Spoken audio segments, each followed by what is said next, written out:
this is part 2 of our tour through the homegrown gardens as of August 2018. We're looking at our annual beds, which are out front. And the reason they're out front is because if we want somebody stealing our stuff, we'd rather them take an annual than a perennial.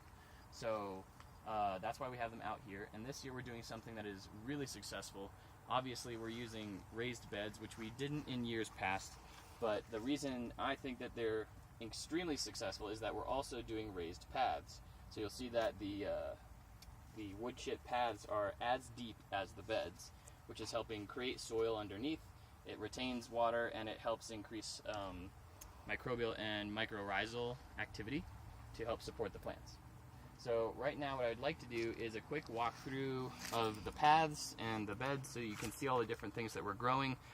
Again, we're in August, so there have been some things like our early greens are almost completely gone, but you can see where everything is at right now.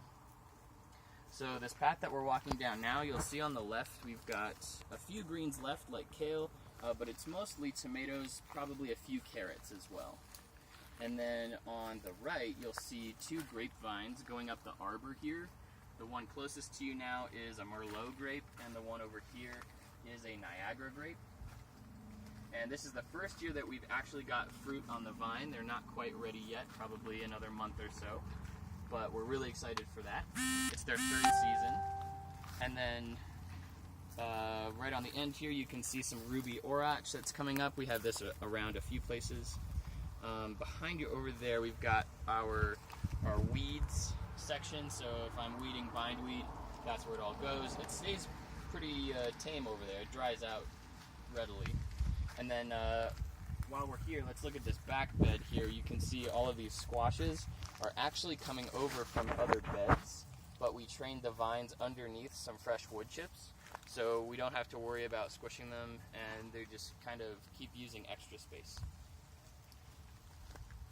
This vine right here is a pumpkin that's coming out of this bed that's going off to the right, and then over here to the left, this is a banana squash. If you've never seen one of these, they are unbelievably big. I mean, 2 to 3 feet long, probably about 8 to 10 inches in diameter, and we've got 7 or 8 of them already. A lot of food. So coming down this bed, you'll see on your left we have a popcorn and pumpkin and cucumber and pea plant guild, so sort of like a playoff of the 3 sisters. And on your right you'll see a variety of squashes. We have winter squash, summer squash, you'll see basil, you'll see some peppers. If I had to do this over again, I would put the peppers in a different guild because they were always reaching for light and not necessarily getting what they needed. But all of the squash seem to be really happy. The basil has been really happy. We also had a few eggplant in here that have not necessarily performed so well.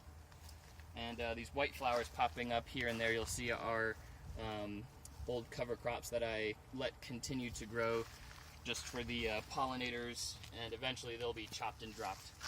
So you'll see buckwheat and clover and a little bit of coriander here and there, I think, yeah. Of course on the end you got your zucchini plant that no garden can go without. And we're in our 20s off of that one plant so far this year, but probably another 20 or so. So I wanted to dig in here. It's a really hot and dry day, so we'll see what we get. But this is sort of the old wood chips that we've had for the last almost 6 months or so.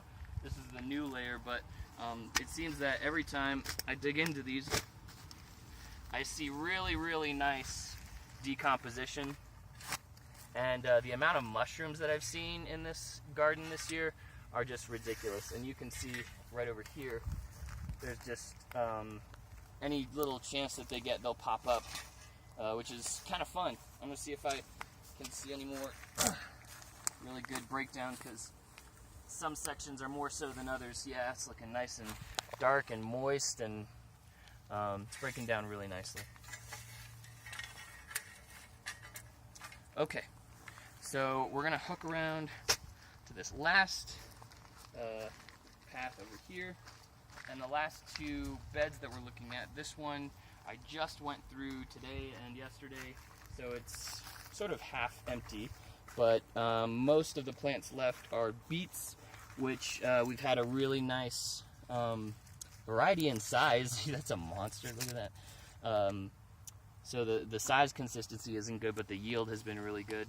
Those got planted with a variety of greens, and you can see some of that kale is being left in here, but also a couple of varieties of melon. So we have watermelon that's on its way, and then we also have some cantaloupe that are probably a couple weeks away as well. But everything in this bed seems to be doing all right together. I think I would rather put peppers in with this group than the other.